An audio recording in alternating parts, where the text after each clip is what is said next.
Hoje eu quero falar sobre um tema que eu defini como enfrentando a vida com Jesus. É o tema da nossa meditação de hoje. Para isso, vamos então estudar Marcos capítulo 5. Nós vamos ver o verso 23 e 24, para a gente tirar como base, depois vamos refletir no texto todo. Insistentemente lhe suplicou: minha filha está à morte. Vem, impõe as mãos sobre ela, para que seja salva e viverá. E Jesus foi com ele. Podemos assentar.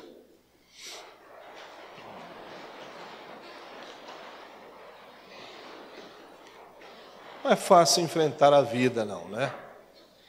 Porque a própria palavra de Deus diz que Deus definiu a vida do homem entre momentos bons e momentos ruins. E diz a palavra que mais são os momentos ruins do que os momentos bons. Não sei se você já leu isso, né? Está escrito isso na palavra, que nós somos cercados mais por dias maus, momentos ruins, do que por dias bons ou momentos que são agradáveis. Isso a gente percebe e vê. E a vida, muitas vezes, é cheia de dor, de tristeza, né? E o incrível é que, muitas vezes, na vida de pessoas inocentes, porque a gente vê e olha pessoas maldosas, pessoas que fazem na vida muitas coisas erradas, então, não que elas merecem, né? Mas a Bíblia diz que tudo que o homem semeia, ele colhe. Mas muitas vezes nós não semeamos e colhemos também o sofrimento. Jesus, ele previu isso quando ele disse: no mundo tereis aflições. Ele já nos alertava quanto a uma vida de sofrimento, de muita dor, né, de muitas coisas que nos levariam a um sofrimento muito intenso e ruim.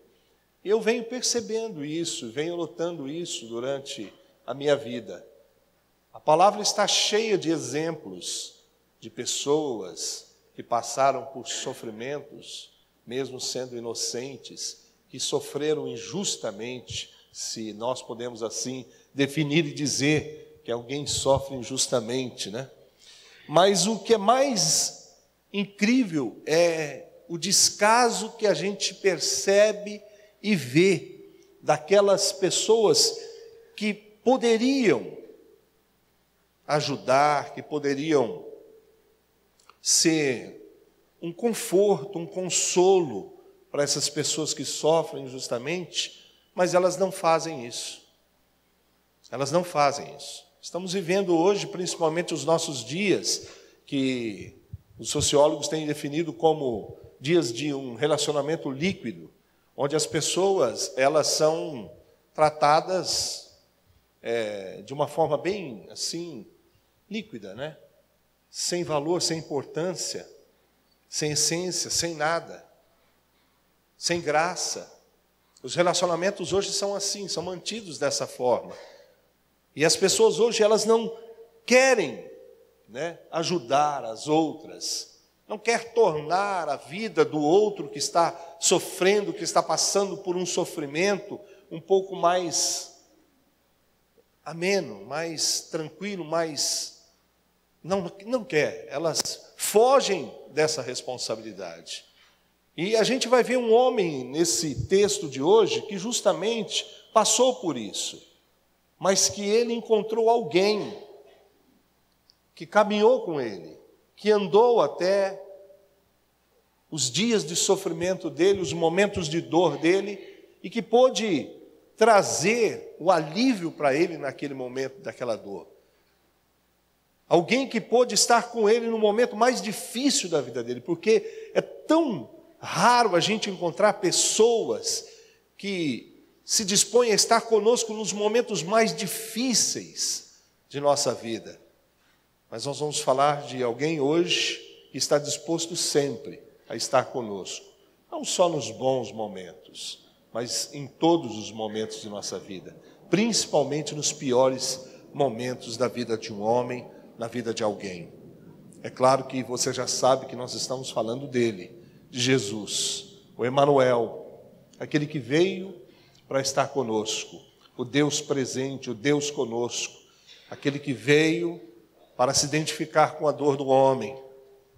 A Bíblia diz que ele é um homem de dores, experimentado, sabe o que é sofrer, sabe o que é ser rejeitado, sabe o que é ser traído. Conhecedor de todas essas coisas, não poderia ter alguém melhor para estar ao nosso lado e para caminhar conosco durante a nossa caminhada nessa vida como peregrinos do que o Senhor maravilhoso que nós temos, que é Jesus. Você tem enfrentado a sua vida sozinho? Você tem enfrentado a sua vida na companhia dele? Hoje nós vamos ver a diferença. E que diferença faz enfrentarmos a vida ao lado de Jesus? É uma diferença muito grande. Vamos ao texto, para a gente então começar a estudar. Abra aí, deixa aberto a sua Bíblia, em Marcos, e nós vamos então discorrer o texto a partir do verso de número 22, que diz assim, que eis que se chegou a ele um dos príncipes da sinagoga chamado Jairo, e vendo-o prostrou-se aos seus pés. Eu, sexta-feira aqui pregando, falei sobre a bênção do sofrimento. E às vezes é difícil falarmos assim, porque as pessoas muitas vezes não entendem. Mas muitas vezes o sofrimento pavimenta o nosso caminho até Deus. Ele liga, o nosso caminho diretamente a Deus. É como se na hora do sofrimento, como C.S. Lewis diz, Deus gritasse, Deus chamasse, Deus falasse diretamente conosco. Parece que no sofrimento a voz de Deus, ela é mais perceptível, é mais audível. Nós podemos ouvir de uma forma muito mais clara, mais nítida. Então, nós não podemos desprezar os sofrimentos, não podemos desprezar as horas em que nós passamos por dificuldades e por necessidades. Isso é claro na palavra, porque uma necessidade, como eu disse aqui sexta, pode ser uma ponte para o teu milagre. Uma dificuldade, um sofrimento, pode ser, na verdade, a bênção de Deus disfarçada, a bênção do Senhor, para que você possa então se aproximar dele e obter coisa maior ainda. Então não despreze o momento que talvez você esteja passando hoje. Se você está em dificuldade, se você está em aperto, se você está em um momento de sofrimento, saiba que talvez é algo que Deus está permitindo para que Ele possa fazer mudanças em sua vida, para que Ele faça algo em você, para que Ele possa trabalhar em você, porque Deus tem algo para fazer em você. E talvez não há outro jeito de chamar sua atenção a não ser por meio disto que talvez você esteja passando.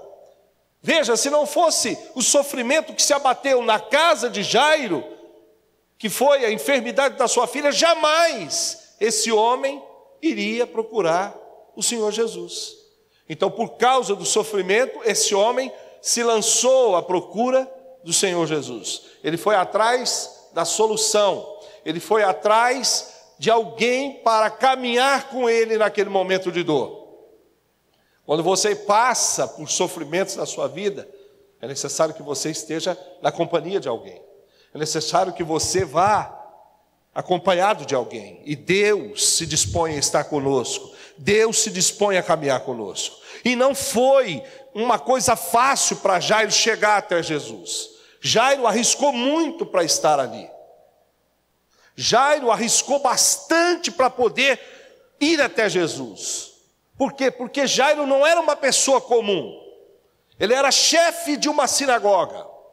Cafarnaum não tinha uma sinagoga só, como outras cidades tinham uma só. Cafarnaum tinham várias sinagogas, e ele era chefe de uma dessas sinagogas. Sendo chefe de uma dessas sinagogas, um dos trabalhos de Jairo era fiscalizar, era promover o culto, era colocar ordem nas reuniões. Era um homem que fiscalizava para ver se as coisas que aconteciam no templo e com a comunidade estava como a palavra de Deus determinava. Então era um escriba conhecedor das Escrituras, sabedor das leis de Deus, era um fiscal das coisas de Deus. E por ele então ocupar essa função e esse cargo tão importante, uma das determinações que se abateu sobre as sinagogas daquela época era que as portas das sinagogas deveriam estar fechadas para o nazareno. Porque Jesus estava crescendo em fama, Jesus estava crescendo no ministério, e as sinagogas começaram a fechar as portas e a dificultar a ida dele até as sinagogas, porque todas as vezes que Jesus entrava em uma sinagoga, ele ali causava um alvoroço. Ele curava no sábado, ele expulsava demônios no dia de sábado, que ele era, na verdade, um tormento para os chefes da sinagoga.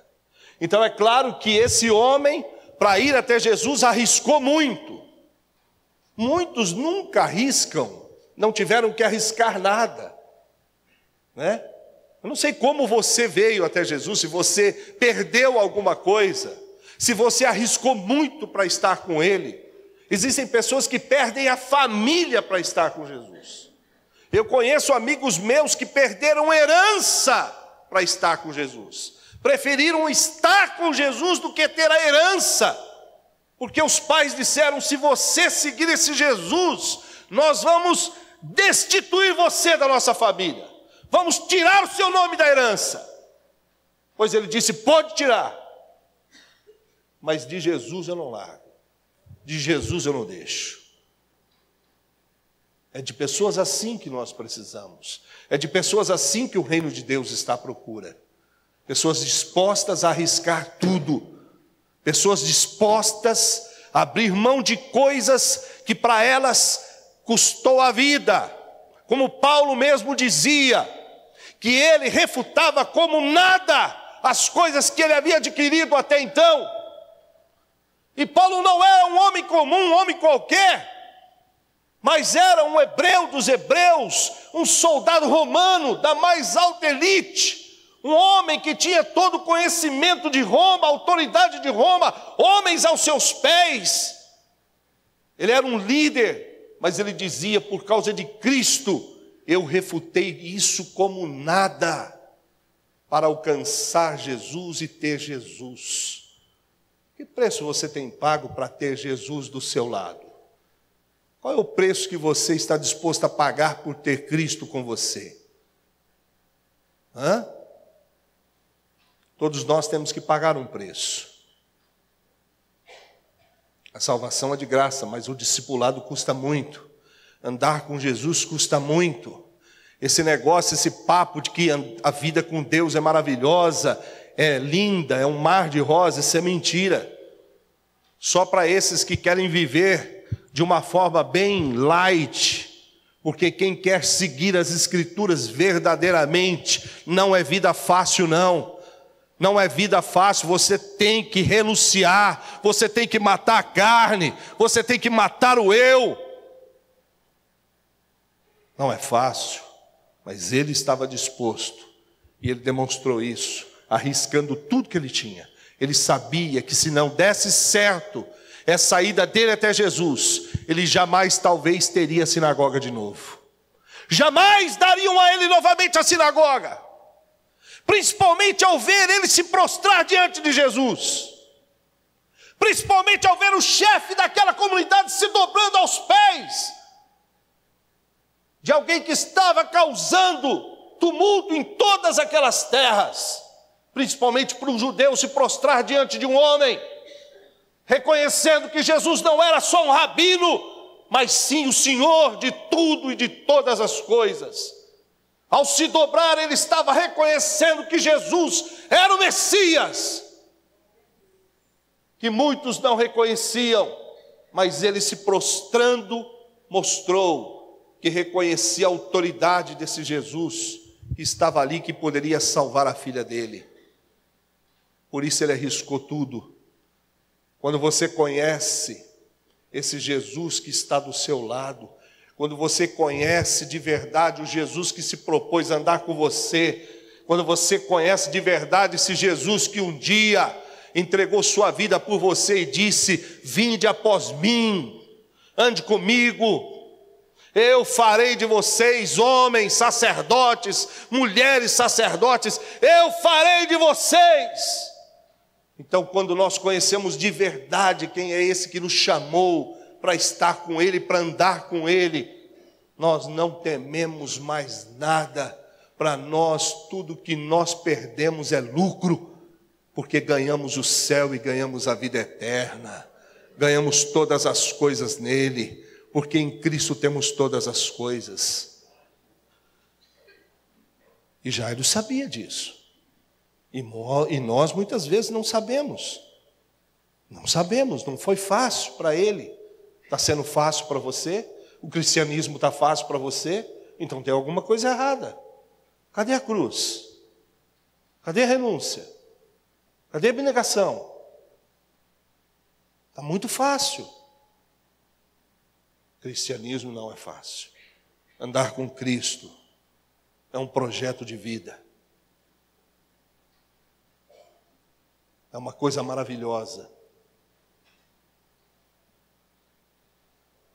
E esse homem estava disposto a fazer isso. E a palavra do Senhor diz que então, no verso 43, imediatamente, aquele que nós lemos no início, ele insistentemente lhe suplicou: minha filha está à morte. Vem, impõe as mãos sobre ela, para que seja salva e viverá. 23, verso 23. O que a gente percebe aqui? Nós percebemos que o que levou aquele homem foi uma causa urgente. Ele tinha uma causa desesperadora. Isso fez toda a diferença.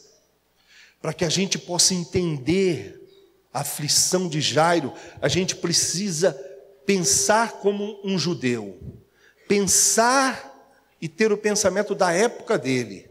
Por que aquele homem estava tão desesperado? Lucas diz que era a única filha dele. Filha única. Então a gente já percebe uma coisa aqui. Para ele estava perdendo, na verdade, a semente dele, o futuro dele. Ele estava perdendo ali os sonhos que ele havia programado, projetado, tudo ali. A semente dele estava morrendo. A continuação, a flecha, como os judeus sempre definiam, porque o Salmo 127 diz que os filhos são flechas da nossa aljava, onde nós lançamos as flechas e eles vão mais longe, além daquilo que nós conseguimos alcançar. Assim são os nossos filhos. Eles servem para isso, como flechas que são atiradas e eles vão longe, alcançam longe. Ele viu ali que a única flecha que ele tinha estava morrendo. Ele viu que aquela vela que ele havia acendido, aquela vida, estava se apagando. Olha o desespero dele. Imagina você perdendo a única coisa que você tem, o teu sonho, a tua semente, o teu futuro. Você também não se desesperaria? Claro que sim. Claro que sim. Ele estava perdendo aquilo que ele tinha de mais valoroso. O que você está perdendo hoje? O que você está perdendo hoje, que está escapando das suas mãos, que é tão importante? A tua família. Muitos perdem a família por causa da ignorância, porque são ignorantes, porque são incapazes de pedir perdão, de olhar nos olhos e dizer: eu errei, me perdoe. Muitos estão perdendo a sua salvação, porque estão insistindo nos seus pecados, estão vendo as coisas escaparem por suas mãos. Muitos estão perdendo seus negócios, sua saúde, gastando sua saúde em coisas desse mundo, em bebidas, drogas. Estão perdendo, e não fazem nada, não procuram ajuda. Jairo estava perdendo aquilo que ele tinha de mais precioso, mas o que ele tinha, que a gente precisa olhar e ter para nós também, é que nós devemos correr atrás daquilo que pode, talvez, estancar aquilo que está escapando de nossas mãos, talvez aquilo que vai segurar aquilo que nós temos de mais valioso. Não importa os esforços que eu faça, não importa os esforços que você faça, mas não perca o seu casamento, não perca a sua família, não perca seu filho, não perca a sua saúde, não perca a sua vida. Faça tudo que tiver a seu alcance. Nós não sabemos, mas a história não diz, mas temos certeza de que Jairo tentou de tudo, fez de tudo, bateu em tantas portas, mas quando ele viu que não tinha mais jeito, ele juntou tudo que ele tinha e correu até os pés daquele que ele ouviu dizer. Um dia, talvez na sinagoga, ouvindo aquele pregador dizendo: o Espírito do Senhor está sobre mim, porque o Senhor me ungiu para pregar boas novas aos quebrantados de coração. Talvez ele estava presente naquele dia do sermão, que Jesus pregou esse sermão de Isaías 61, e isso tocou profundamente no coração daquele homem. E ele resolveu então arriscar e foi até o Senhor Jesus, porque ele não queria perder a semente, porque ele não queria perder o futuro, porque ele não queria ver os sonhos dele morrendo. Mas muito mais que isso, para um judeu perder um filho era um castigo para os pais. Era um castigo para um judeu ver o filho morrer. Olha como que a cultura daquela época era. Por isso ele estava tão aflito. Um homem como ele, chefe da sinagoga, que não estava acostumado a ser questionado pelos homens, pelas famílias, o que ele iria dizer, o que ele iria falar, que ele estava sendo castigado por Deus, que a mão de Deus, que a ira de Deus estava sobre ele, porque talvez ele havia pecado, porque talvez a sua família havia pecado, porque essa era a interpretação dos judeus. Doença, eles ligavam a maldição a pecados. Lembra daquele cego em João 9? Quando Jesus estava passando, eles viram aquele homem e os próprios discípulos disseram: mestre, quem pecou, o pai ou a mãe dele, para que ele nascesse assim? Jesus disse: ninguém pecou. Ninguém pecou. Essa interpretação está errada. Está errada essa interpretação. E essa interpretação de que se perder o filho é porque o Deus está nos castigando, é errado pensar assim. Mas isso fazia parte do contexto deles, da época deles. Era assim que eles interpretavam. Então nós precisamos interpretar dentro do contexto de Jairo. Jairo estava desesperado. Por quê? Porque ele não sabia o que ele diria para a sinagoga.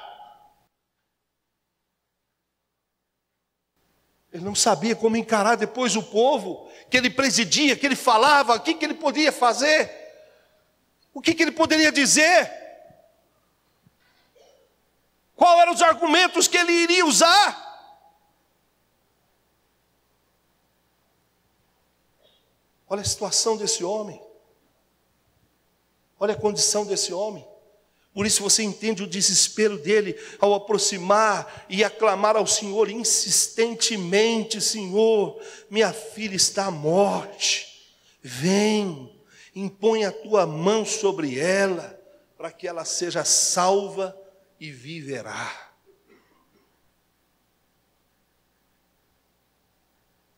E a palavra do Senhor diz, no verso de número 24, um dos versos mais lindos, que Jesus foi com ele.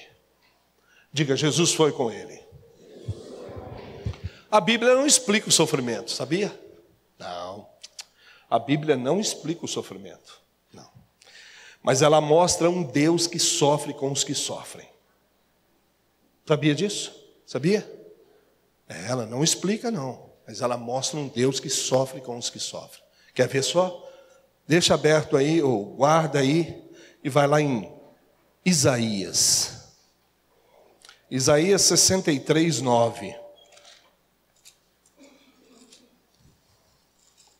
Ele se importa com a nossa dor. Ele se importa com o meu sofrimento. Ele se importa com a minha condição. Isaías 63, 9 diz: em toda a angústia deles foi ele angustiado. O que ele está falando aqui? O que ele está falando aqui? Dos israelitas, que foram afligidos, angustiados no deserto. Que foram angustiados no Egito. E a Bíblia diz: em toda a angústia deles foi ele angustiado. E o anjo da sua presença os salvou pelo seu amor e pela sua compaixão. Ele os remiu, os tomou e os conduziu todos os dias da antiguidade. Glória a Deus, que Deus maravilhoso é esse Deus, o nosso Deus que se importa conosco. Um Deus que está sempre olhando para nós. Deus não fez você, não criou você, como diz os céticos, e abandonou você, e abandonou a criação. Não, isso não é verdade. Deus está em todo instante olhando para nós, olhando para você. E quando você sofre, a Bíblia diz que também Ele sente, Ele sofre. Quando você se angustia, Ele também se angustia. A Bíblia diz que quando Jesus chegou lá diante de Lázaro, viu todo aquele povo sofrendo, a Bíblia diz que Jesus também chorou. Ele se importa com a sua dor. Ele se importa com o seu sofrimento. Ele se importa com a sua angústia. Ele se importa porque você é dele. Ele te remiu, ele te comprou, ele te chamou, ele assumiu você. Foi ele que chamou você, foi ele que convidou você, foi ele que pegou na sua mão e disse: vamos começar um projeto, vamos começar uma história, vamos começar algo. E ele não larga da nossa mão jamais. Ele não larga de nós jamais. Esse é o nosso Deus. E aí então, naquele momento, Jairo decidiu enfrentar a vida com Jesus. Você já decidiu enfrentar a vida com Jesus? Tomou essa decisão? Então venha o que vier, irmão, esteja pronto. Pode ser que Ele cure, pode ser que Ele não cure, mas Ele continua sendo Deus. Pode ser que o mar se abra, pode ser que o mar não se abra, mas Ele continua sendo Deus. Lembra daqueles 3 rapazes que a pastora pregou aqui alguns dias atrás? Ó Rei, se o Senhor, a quem nós servimos, quiser nos livrar, Ele vai nos livrar. Se não, fica sabendo que nós não vamos nos curvar diante da sua estátua. Ele pode, Ele tem querer. Deus pode, mas Ele tem querer. Não é sempre que Ele cura, não é sempre que Ele livra.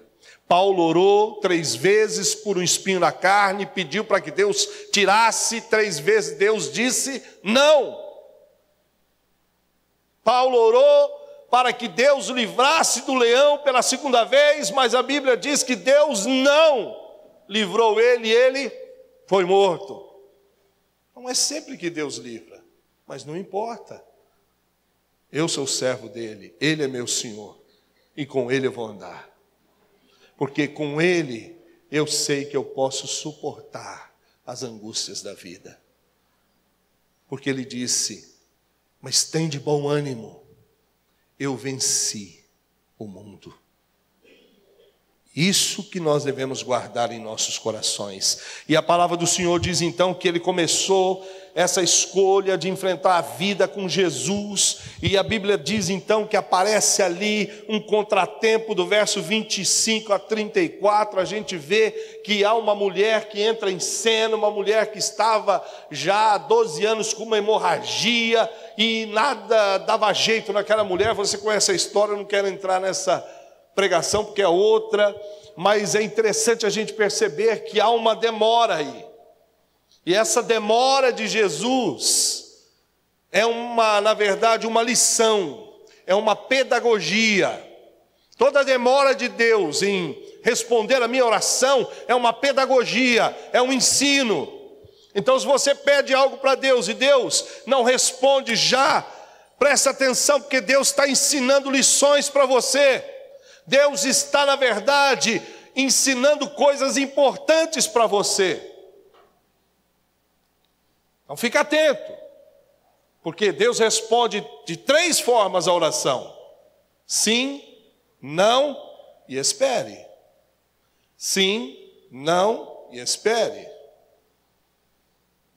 E ele então começou a caminhar com Jesus, e de repente chegou aquela mulher que saiu de casa e começou ali a tentar se aproximar de Jesus, e de repente a Bíblia diz que ela se aproxima, consegue aquilo, mas a Bíblia não fala quanto tempo isso demorou. O fato era que enquanto Jesus trabalhava na mulher hemorrágica, ele também trabalhava em Jairo. Trabalhava em quê? No quê? No que Deus trabalha enquanto a resposta não vem? Talvez na minha ansiedade, na sua ansiedade. Ou só eu sou ansioso? Você não tem esse problema? Quem não é ansioso aqui? Queria conhecer alguém, até hoje eu nunca vi. Hã? Todos nós somos ansiosos, faz parte da vida. Então Jairo estava ansioso para que Jesus chegasse logo na sua casa. E de repente surge aquela mulher. É como você percebe na igreja, de repente você está na igreja há 10 anos, e você está lutando pela conversão do seu marido. Chega uma irmãzinha, 3 meses, o marido dela se converte antes dos seus, fala, meu Deus, como é que pode? Eu estou aqui há 10 anos. Essa mulher aí que faz 5 meses que está aqui, já converteu o marido, como é que pode? Olha a pedagogia de Deus, olha a pedagogia de Cristo. Ele está ensinando você. Ele está mostrando algo para você e você não está enxergando. Existe aquele irmão que está aí lutando com uma enfermidade e não consegue. O outro vem e vem na fila de oração. Primeira oração que ele recebe, ele consegue a cura. Mas não é possível. Aconteceu isso comigo. Eu vim para a igreja, o pastor Joel está aí, e nós tínhamos uma reunião de oração, e meus amigos, tudo era batizado do Espírito Santo, só eu que não. Eu falei, mas não é possível. Por que eu não sou batizado do Espírito Santo? Deus estava trabalhando com a minha ansiedade, porque eu chegava e eu queria que tinha que ser aquele dia, e eu saía frustrado e voltava para a minha casa. E os meus amigos todos recebiam, eu não. Ah, meu Deus. Então, muitas vezes Deus trabalha com a nossa ansiedade. Deus trabalha também com o egoísmo. Jairo poderia, naquela hora, achar que Jesus deveria largar aquela mulher e atender ele, porque, afinal de contas, Ele era o chefe da sinagoga, e aquela mulher ali, ninguém conhecia ela. Então ele deveria dar mais atenção a mim, a minha posição, aquilo que eu sou, aquilo que eu estou arriscando tudo. Essa mulher não está arriscando nada. Então por que gastar tempo com ela? Mas se ele tinha uma filha que estava viva há 12 anos, ele tinha diante dele uma mulher que estava morta há 12 anos. E muitas vezes nós somos egoístas e não enxergamos que se nós não recebemos e o outro recebe, é porque Deus sabe mais do que qualquer um de nós. E o que importa é que nós somos um corpo. Se você é curado, eu sou curado. Se você é livre, eu sou livre. Porque tudo que acontece no corpo de Cristo não acontece individualmente, mas espiritualmente acontece em todos nós. É assim que nós devemos aprender a olhar no corpo de Cristo como um só, como Paulo ensinou. Nós somos um só. Quando você vence, eu venço. Quando eu sou derrotado, você é derrotado, porque Paulo disse isso. Quem não sofre, que eu não sofra junto. Por isso ele diz: alegrai-vos com os que se alegram, chorai com os que choram. Somos um corpo. Vamos deixar de ser egoístas, achar que somos melhores que os outros, que merecemos mais que o outro. Todos nós merecemos o mesmo. Na verdade, ninguém merece nada. Essa é a realidade. Outra coisa que o Senhor estava trabalhando era na fé vacilante dele. Ainda você não percebeu, mas daqui a pouco você vai perceber que ele tinha uma fé vacilante. Porque no verso de número 22, a Bíblia diz que ele vem, se prostra nos pés do Senhor, e no verso 23 diz que ele diz: vem, impõe a mão sobre ela para que ela seja salva e viverá. Isso é fé. Ele não tinha dúvida que Jesus ia chegar lá, pôr a mão na cabeça dela, e ela ia ser curada, ia ficar viva, ia dar tudo certo. Isso é fé. Isso é fé, ele tinha fé. O Senhor vai lá, põe a mão, porque vai dar certo. Eu já tenho um script aqui, ó. Eu desenhei tudo. O Senhor vai lá, o Senhor vai pôr a mão na cabeça dela, ela vai ficar boa, vai ficar viva, e vai dar tudo certo. Tudo certo, isso é fé. Ele construiu um milagre. Porque milagre se constrói. Ele construiu um milagre. O Senhor vai fazer isso, vai fazer isso. Isso é fé. Mas ele tinha uma fé vacilante, você vai ver daqui a pouco. A outra coisa que eu quero chamar a atenção é que Jesus queria corrigir nele nessa pedagogia, que talvez é muito importante, e eu gosto desses detalhes na Bíblia, é que Jesus queria, na verdade, trabalhar na religiosidade daquele homem. Como assim, pastor? Ele trabalha na religiosidade daquele homem? Pensa comigo. Você que conhece um pouco mais, pensa comigo. Sendo uma mulher hemorrágica, jamais alguém poderia tocar nela, principalmente o rabi, o sacerdote, e Jesus era, jamais. Ao tocar, ou aquela mulher tocar, você sabe qual era a lei, né, da hemorrágica? Se ela sentasse nesse banco aqui, esse banco tinha que ser queimado, jogado fora. Ninguém podia sentar nesse banco, não. Esse banco estava amaldiçoado. O marido dela tinha deixado ela fazia 12 anos, porque não podia ficar perto dela. Não tinha jeito. Então, ao tocar em Jesus, Jesus, pela lei, se tornou o quê? Imundo. Como que um homem que era chefe da sinagoga iria receber um imundo na casa dele? E agora? Como é que fica? Ele ia continuar, ia dar sequência, continuaria ou não?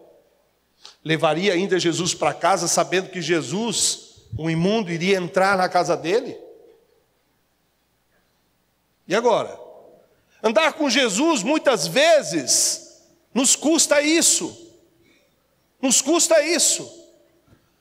Por isso que não é fácil enfrentar a vida com Jesus. Porque haverá situações em que nós teremos que escolher Vai chegar momentos na nossa vida que vai exigir de nós decisões, onde nós vamos ter que decidir se vamos ficar do lado da religião, do legalismo, ou se vamos optar pela liberdade em Cristo, pela vida que temos no Senhor, pela vida que Ele conquistou para nós e por nós. Vamos ter que enfrentar essas decisões também. E agora, levaria ou não levaria esse homem para casa? Será que ele agora havia talvez refletido um pouco mais e desistido daquela intenção de levar Jesus, para que Jesus fosse até a casa dele, tocasse na sua filha, mas agora ele estava imundo e tudo que Jesus tocasse ficaria imundo? Essa era a lei. Nós temos que entender como era na época. Essa era a lei. Será que valeria a pena ainda continuar? Será? Talvez você, alguns momentos de sua vida, talvez pense, será que ainda vale a pena continuar seguindo Jesus? Será que ainda vale a pena? Será que ainda vale a pena você ainda enfrentar a vida com Jesus? Pois vamos continuar no verso 35, que falava ele ainda. Quem falava aí era Jesus, porque ele havia dito àquela mulher hemorrágica: filha, a tua fé te salvou, e você foi livre desse mal. E quando ele estava ainda falando, chegaram alguns da casa do chefe da sinagoga, a quem disseram: tua filha já morreu. E agora, irmãos? E agora?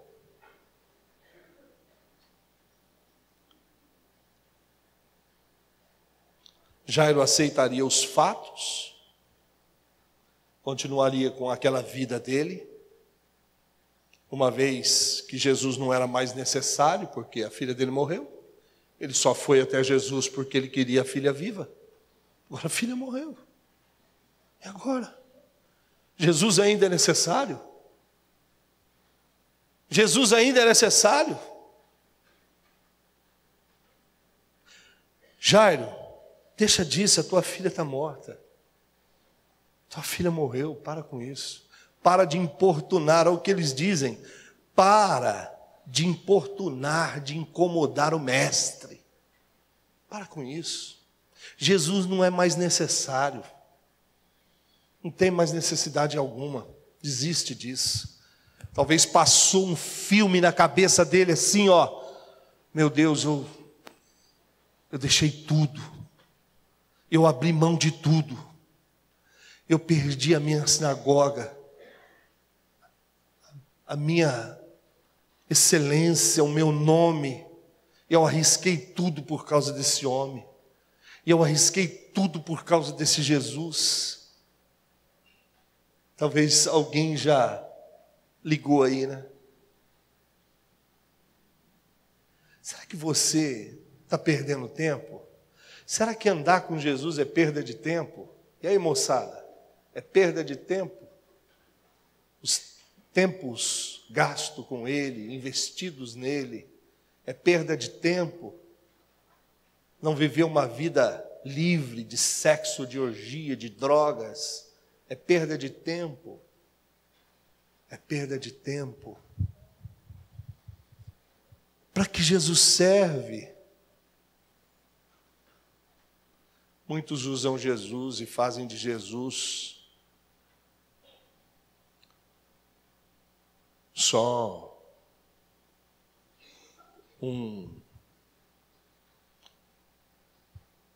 uma lâmpada de Aladim,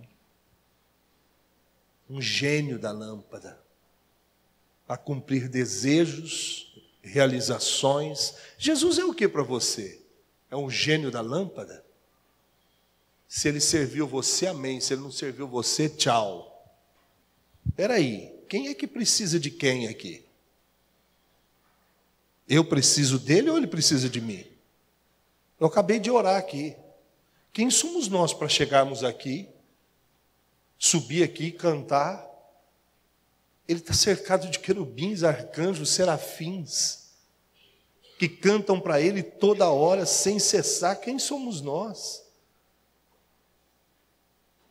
Nós não conhecemos o anjo. Se nós conhecemos um anjo, qualquer anjo é superior a nós em beleza, formosura, santidade. Quem somos nós? Então quem é que precisa de quem aqui? Eu sem Deus não sou nada. E Deus sem mim é Deus. Continuará sendo Deus para sempre. Você sem Deus não é nada. Ninguém aqui sem Deus é alguma coisa. Nós precisamos dele. Então, como Jairo deixaria Jesus porque ele recebeu uma notícia de que a filha dele havia sido morta? Mas é assim mesmo. É dessa forma que acontece. Muitas vezes nós temos essa opção que surge para nós de desistir, de não dar continuidade no projeto, de andar, de caminhar com Jesus. Mas ao mesmo tempo surge aquela fé dentro de nós, que nos dá de novo a esperança, aquela probabilidade que muitas vezes pergunta dentro de nós, mas pode ser que Deus intervenha. E se Deus resolver intervir, o que eu posso fazer? Jairo tinha também essa possibilidade dentro dele, que comungou dentro dele, que lutou dentro dele, dizendo, mas pode ser que Deus intervenha, porque nós servimos um Deus que intervém, que pode mudar a história. O nosso Deus é o Deus que construiu a história, que muda os fatos, que tem todas as coisas na palma de suas mãos, que não é refém do tempo, que não é refém do destino, mas que é dono da história, que é dono do mundo. Ele é o construtor da história, Ele é o Senhor da história. Os teus planos podem até morrer, os teus planos podem até se frustrar, mas os planos de Deus jamais são frustrados, jamais morrem, jamais morrem. O que ele enfrentou e que muitas vezes nós temos que enfrentar é que nós temos que fazer com que a nossa fé sobreponha as nossas emoções. O que acontece nessa hora? É que muitas vezes, como Pedro, quando desceu do barco e ele começou a andar, enquanto ele estava andando, a fé estava sobreposta às emoções. Mas quando a emoção de Pedro saltou mais alto, quando as emoções saltam mais altas que a minha fé, sobrepõe a minha fé, quando a minha emoção ultrapassa o meu nível de fé, aí eu corro perigo. Porque as emoções é a inimiga mortal da fé. Muito mais que a razão. A emoção é terrível. Então eu preciso manter as minhas emoções abaixo de minha fé. Eu tenho que controlar e guardar ali a minha emoção sufocada pela fé.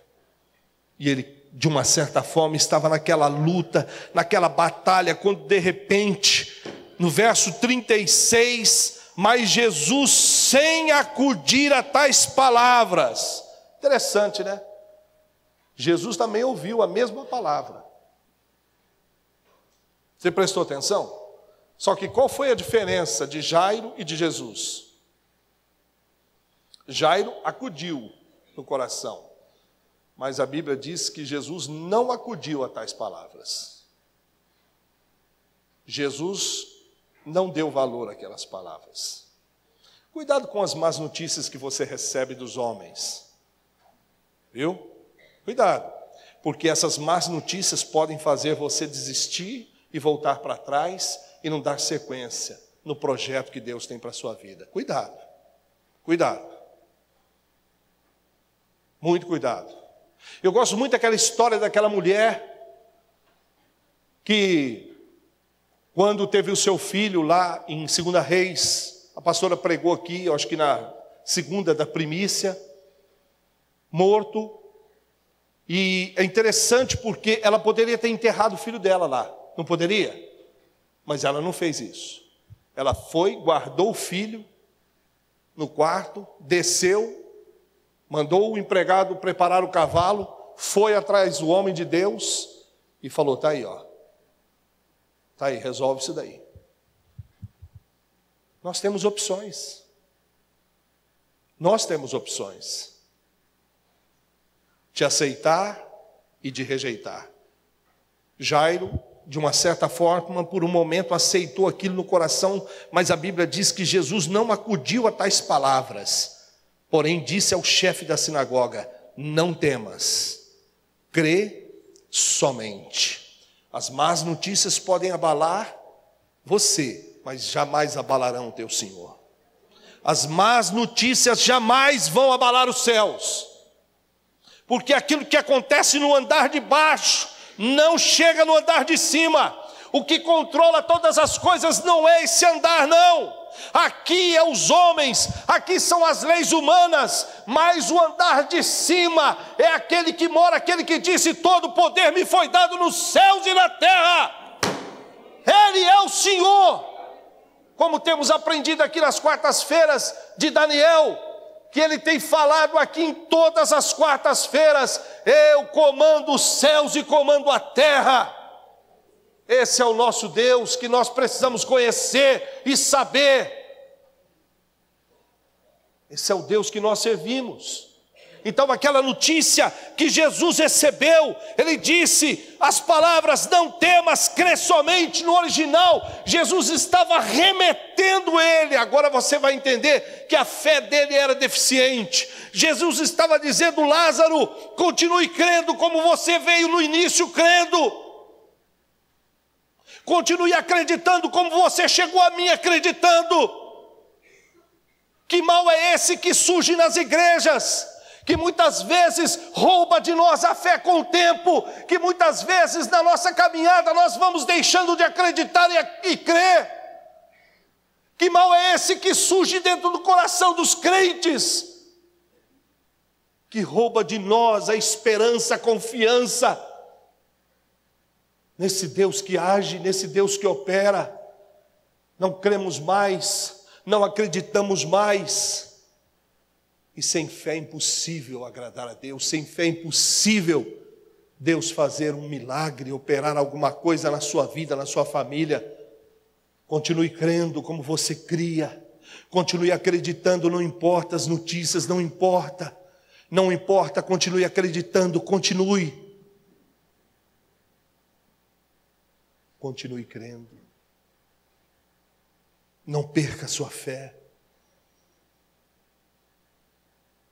Quando ele ouviu isso, aquelas luzes que estavam começando quase se apagar, as luzes da esperança dele se reacenderam novamente. Uma voz, a voz daquele que faz as águas se abrir, que faz as corças parirem, que faz as estrelas surgirem todos os dias. A voz daquele que comanda o universo, daquele que ordena todas as coisas. Crê somente. E a palavra do Senhor diz que então Jesus foi até a casa dele, continuou junto dele, ao lado dele, naquele momento difícil. Agora já não era mais uma possibilidade, mas já era um fato. A filha dele havia morrido. Do verso 37 até o 40, a gente vê aquelas pessoas ali todas prontas, chorando, aquele alvoroço todo, as carpideiras, aqueles que traziam alimento já, todos começando já o velório, o choro. Devia ter muitas carpideiras, muitas. Porque as carpideiras, porque Jairo não era pobre, ele era um homem de uma situação boa, porque ele tinha servos, ele tinha uma casa que não era uma casa só de um cômodo, porque ele foi até a antessala, Então tinha vários cômodos na casa, então era uma casa boa, ele tinha dinheiro. E isso é interessante porque, de acordo com a possibilidade da família, se contratava as carpideiras. Sabe o que é a carpideira? Tem gente que não sabe o que é, né? São pessoas que eram contratadas para chorar no velório. Você não podia conhecer, não precisava conhecer. Cada profissão, né? Cada profissão, gente, isso é brincadeira. O camarada chegava em você e falava: ó, quero te contratar para você ir lá chorar no velório da minha sogra. Ô, minha sogra está aqui, desculpa, perdão. Deixa eu mudar aqui. Para chorar no velório do meu cunhado lá. Meu cunhado está aqui também, não posso falar nada. Então, a pessoa ia lá, mesmo sem conhecer, e chorava, e rasgava as roupas, unhava o rosto, descabelava, arrancava cabelo. É verdade, isso é verdade. As carpideiras eram assim. E tinha o flautista que tocava. E eles ficavam naquele lamento, naquele choro. E ganhavam os trocos. Então elas ficaram todas nervosas, porque chegou o dono da vida. Chegou, Jesus nunca fez um ofício fúnebre, né? Eu fiz um monte já, ele nunca fez. A única coisa que Jesus nunca fez foi o ofício fúnebre, né? Então ele chegou lá, chegou no dono da vida, tirou o pão da boca das carpideiras. Vamos parar com isso, pode sair daqui, desocupa esse lugar aqui, pode parar de chorar, para que todo esse pranto, para que todo esse lamento, vamos parar com isso. Que coisa linda, né? Coisa maravilhosa, porque isso mostra que para Deus não há causa perdida. Você acha que a tua causa é perdida? Olha aqui isso. Estava tudo pronto, as flores estavam lá, a fortaleza estava lá, fortaleza, né, de defunto, fortaleza estava lá, o prever estava lá, estava tudo pronto lá, tudo certinho, bonitinho, né, tudo certinho como manda o script, todo mundo prontinho lá. Chegou Jesus e falou: vamos parar com isso, a criança não está morta. Mas como assim? Criança não está morta? Está escrito aqui, no verso de número 39, ao entrar ele disse por que estáis aí nesse alvoroço e chorais? A criança não está morta, mas dorme. Quando ele falou isso, no verso 40 diz que todos começaram a rir dele. Tendo ele, porém, mandado sair a todos, tomou o pai, a mãe da criança e os que vieram com ele, e entrou onde ela estava. Por que Jesus tocou todo mundo? Por quê? Porque a dúvida, a incredulidade, inclui você das bênçãos, exclui você. Onde há dúvida, Deus não opera. Onde há incerteza, Deus não age. Não pode ter dúvida. E a incredulidade ri.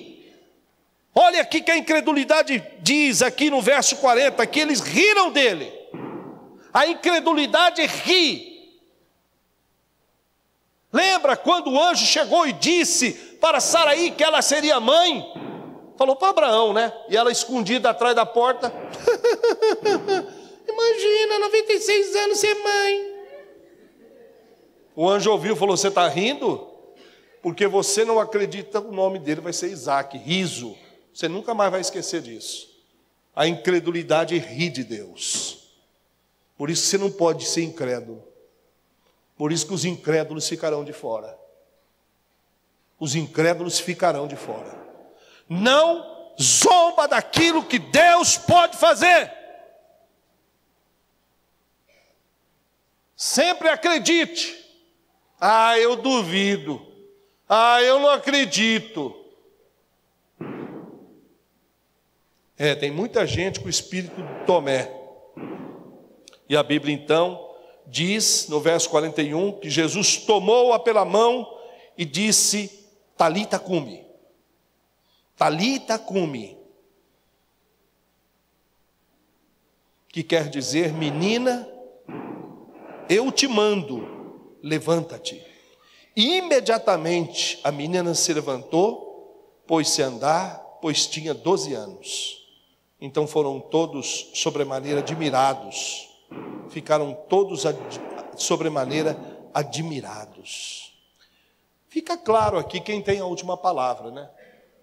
E se você percebeu, Jesus fez tudo, e tudo aconteceu por meio da palavra dele. Quero chamar a atenção para 3 palavras que Jesus disse. Preste atenção no verso de número 36, quando ele disse: não temas, não temas. Quando ele disse isso, ele estava falando uma palavra de fé. Quando ele disse no verso de número 39, a criança não está morta, ele disse uma palavra de esperança. E a terceira palavra que ele disse está no verso de número 41, quando ele disse: menina, eu te digo. Ele disse uma palavra de poder. 3 palavras necessárias para mudar todo esse quadro, para transformar um quadro caótico, uma coisa que estava caminhando já para uma coisa sem retorno, sem volta, para uma destruição total, para anulação talvez da história dessa família, desse homem. Mas 3 palavras que o teu Senhor disse foram suficientes para mudar o quadro de toda aquela história. Aí Jairo então percebeu que valeu a pena, que de verdade valeu a pena ele ter arriscado, de verdade valeu a pena ele ter saído, deixado a sinagoga, ter arriscado talvez a profissão dele, o status dele. Valeu a pena porque ele viu de volta o bem mais precioso. Sabe quando você tem os olhos abertos para a realidade de que vale a pena servir a Cristo? Quando você percebe aqui dentro aquilo que Ele construiu em você, aquilo que Ele formou em você, você começa a olhar para você e você começa a ver que você é um novo homem em Cristo, uma nova mulher em Cristo, que você não é mais o mesmo. Quando você olha, quando você percebe que os teus ex-amigos estão mortos, e você era para estar junto com eles, mortos nas drogas, nas prostituições. Como eu disse aqui esses dias, eu lembro dos meus amigos, perdi muitos deles, mortos pela polícia, bandidos. Eram amigos que eu andava todos os dias com eles, mortos pela polícia, mortos pela AIDS, porque estava no começo da AIDS, aquela época estava arrasando. Eu vi amigos meus sendo enterrados com AIDS, que jogavam bola comigo, que ficavam comigo, compartilhavam comigo. E eu olho para a minha vida e vejo que valeu a pena. Olha para você, irmão, reconheça que valeu a pena, que vale a pena os dias, vale a pena você estar com Ele, e valerá muito mais a pena quando você fechar os olhos aqui, abrir os teus olhos lá, e você vê ruas de ouro, você vê mansões celestiais, você vê uma pedra branca que Ele vai entregar na sua mão com um novo nome que você vai receber. Vai valer a pena mesmo. Quando Jairo teve de volta o bem mais precioso, ele ficou tão feliz, tão agradecido, tão feliz. Por quê? Porque a morte deu lugar a um cheiro de vida, de alegria naquela casa. Por quê? Porque aquele ambiente que estava ali, já cheirando incenso, daquelas coisas de morte, veio ali o perfume da vida, a rosa de Saron, e transformou as coisas dentro daquela casa. E aí, para terminar, Jesus então diz para eles que eles deveriam alimentar aquela menina, dar a ela de comer, porque no verso 43 diz: Jesus ordenou-lhes expressamente que ninguém o soubesse, e mandou que dessem a comer a menina. Eu aprendo que os milagres que Deus faz em mim, na minha vida, na minha família, em toda a minha vida, devem ser alimentados. Devem ser alimentados. Milagres devem ser alimentados. O que você tem feito com as coisas que Deus tem feito em você? Quantos testemunhos morrendo? Quantos testemunhos mortos, porque nunca foram passados, contados? Mortos, esqueléticos, raquíticos, fracos, magros. Estão como aqueles vales de ossos secos. E o Espírito do Senhor sopre sobre os testemunhas que estão aqui, porque todos somos testemunhas dele, e que possamos formar um exército, e assim revivermos e contarmos as nossas experiências, e falarmos das coisas que Deus tem feito em nossas vidas, e assim alcançarmos muitas vidas, e ganharmos muitas vidas para Cristo. Você é um milagre, irmão. Eu sou um milagre, irmã. Você é um milagre, Tânia.